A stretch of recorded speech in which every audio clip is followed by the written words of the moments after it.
அனைவருக்கும் என்னுடைய வணக்கத்தை தெரிவித்துக் கொண்டு, நான் இந்த கல்வி அறக்கட்டளையின் செயலாளராக இருக்கின்றேன். என்னுடைய பேர் வந்து யுவராஜ். ஆக்சுவலாக இந்த கல்வி அறக்கட்டளையோட நோக்கம் இது எப்படி ஆரம்பிச்சதுன்னு ஒரு சிம்பிளாக நான் சொல்லிடுறேன்.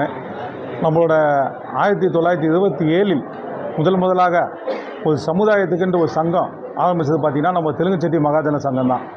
இந்த தெலுங்கு செட்டி மகாஜன சங்கமும் வடசென்னை தெலுங்கு செட்டியார் இனமாளிகையும் இரண்டு அமைப்புகளும் சேர்ந்து நம்மளோட சமுதாய மாணவர்களுக்கு கல்வியின் தரத்தை உயர்த்துவதற்காகவும் வருங்காலத்தில் பள்ளிகள் கல்லூரிகள் கட்டுவதற்காகவும் ஏற்படுத்தப்பட்ட அமைப்பு தான் 24 மணி தெலுங்கு செட்டியார்கள் சமூக அன்னை ஸ்ரீ காமாட்சி கல்வி அறக்கட்டளை.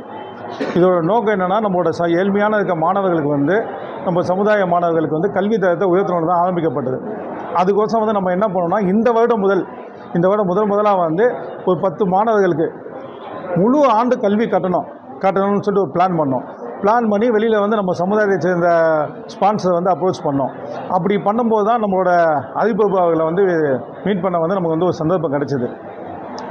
அது ஒன்றும் இல்லை, அவர் வந்து ஆக்சுவலாக வந்து ஒரு ஃபவுண்டேஷன் நடத்திட்டு இருக்காரு. தெய்வத்திரு மனோகர் பூபதி ஃபவுண்டேஷன் சொல்லிட்டு அவர் நடத்திட்டு இருக்காரு. இவர் தான் நிறுவனர் மற்றும் தலைவராக இருக்கார்.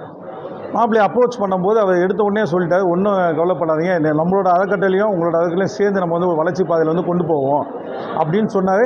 அதுக்கு இந்த வருஷத்துக்கு கட்டுறதோட முழு செலவையை நான் ஏற்றுக்கிறேன், நீங்கள் வந்து ஏற்பாடு பண்ணுங்கள், உங்கள் அமைப்பு மூலிமா நான் செய்கிறேன்னு சொல்லிட்டு அவர் வாக்கு கொடுத்தாரு. அதன்படி நம்மளோட 10 மாணவர்களை வந்து தேர்ந்தெடுத்து, இருக்கிறதுலே ஏழ்மையான மாணவர்களை நம்ம தேர்ந்தெடுத்து அவங்களுக்கு வந்து முழு ஆண்டு கல்வி கட்டணமும் அவர் மூலியமாக கட்டி ஏற்பாடு பண்ணி தான் இன்றைக்கி வந்து இந்த கல்வி கொடை விழா நிகழ்ச்சி வந்து நடைபெற்றிருக்குது.